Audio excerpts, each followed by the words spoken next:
Hey guys, so it's time to do a speed comparison here between Sony and LG, their latest high-end phones. We do have the XZ Premium and the very beautiful LG G6 phone, which I haven't forgotten about. We do have it here, as you can see.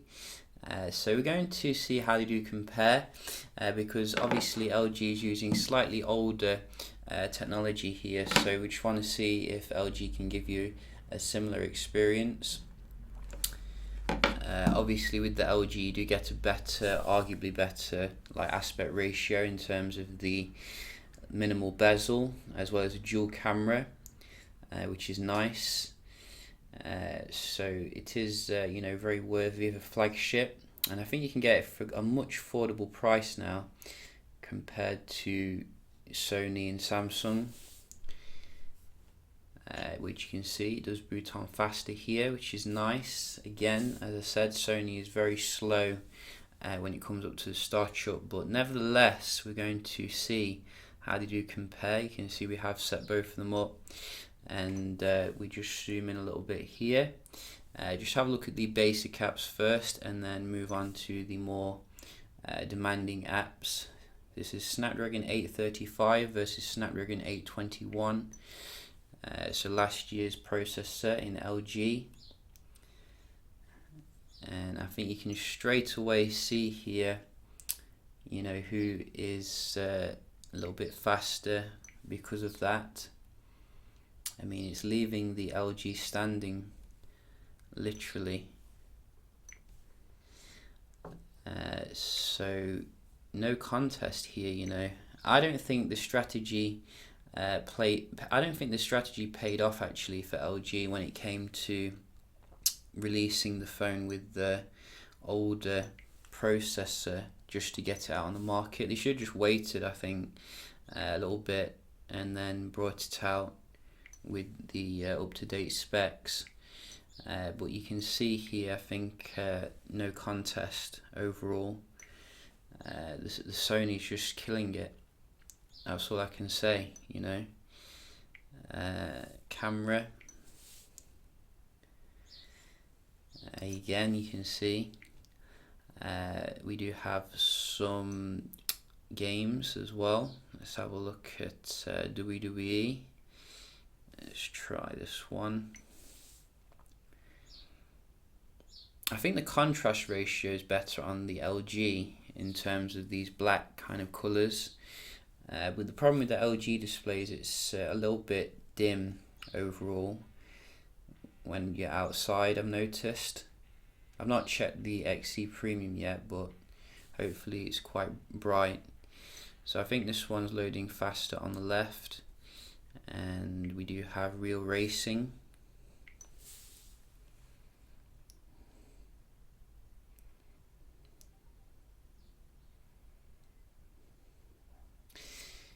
So this is like a massacre here, and that's all I can really say. It's like LG, you need to give us the latest processor, I think, going forward. I'm still hearing it. I'm hearing the previous game coming out of the speakers here. I think that's the LG actually. Yeah, that's weird. But let's just try GTA. Go.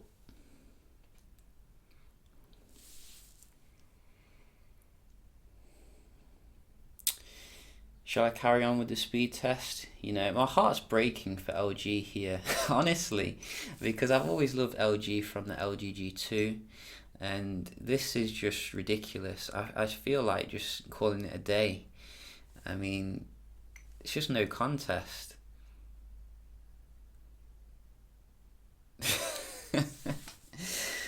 And I see what some people mean now by this like aspect ratio. You can see some like black areas here, because not every app gives you the ability. Well, I think this one does actually, so let's just try that, and maybe not. So I think some apps give you the ability to get rid of this like black area, so that is good. But I mean, overall, I think the Sony has completely destroyed the LG in the speed test comparison. Obviously, there are some other things as well. Let's just have a look at the Wi-Fi. Whoops. So an app closed itself in the background. Both of them are fully up to date, by the way, latest security patches, etc. We'll just start with LG here.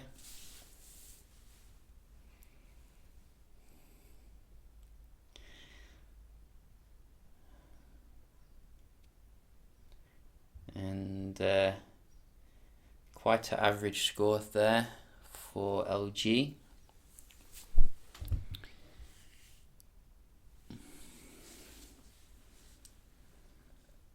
But good upload. And watch Sony's masterclass of how to do Wi-Fi. Oh no, it's gonna show me up here. You see, it's gonna show me up. I thought Sony was going to completely dominate the LG. That must be a one-off. I mean, earlier it was performing really well. I think that's just, you know, some probably network traffic or something. Let's just give it another go for fairness. Separate them a little bit.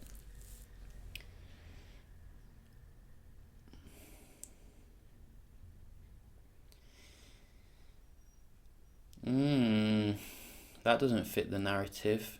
Well done, LG. You know, LG's won when it comes to the Wi-Fi, which I wasn't expecting. But we're still getting that amazing upload here. Nearly 24 this time for Sony. But props where props is due. You know, we're going to give it to LG. We're going to have a look at the browsing here. Let's have a look at some websites, because we do like the fast Wi-Fi. And let's go to this one. We do like the fast Wi-Fi, but we prefer the fast browsing.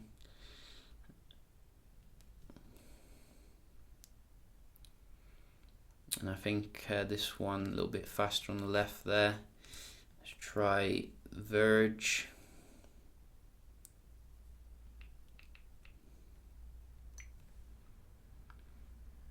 It sounds like I'm talking about an uncle or something when I say try Verge.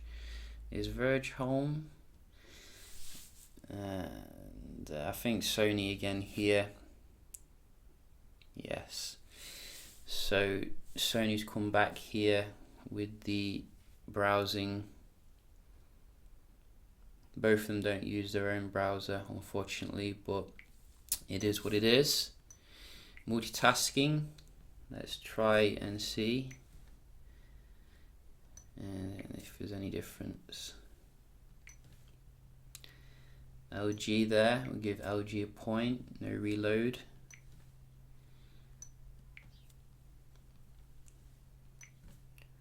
LG again.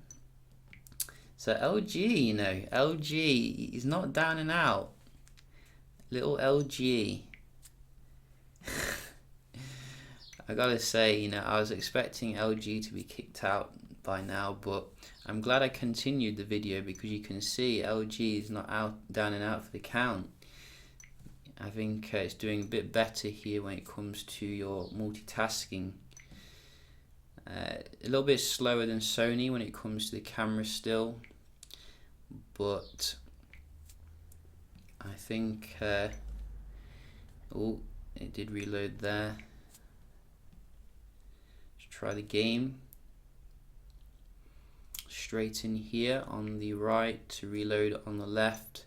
So I think Sony could improve the multitasking here quite a bit. I'm going to give that to LG when it comes to the multitasking. Very nice performance here.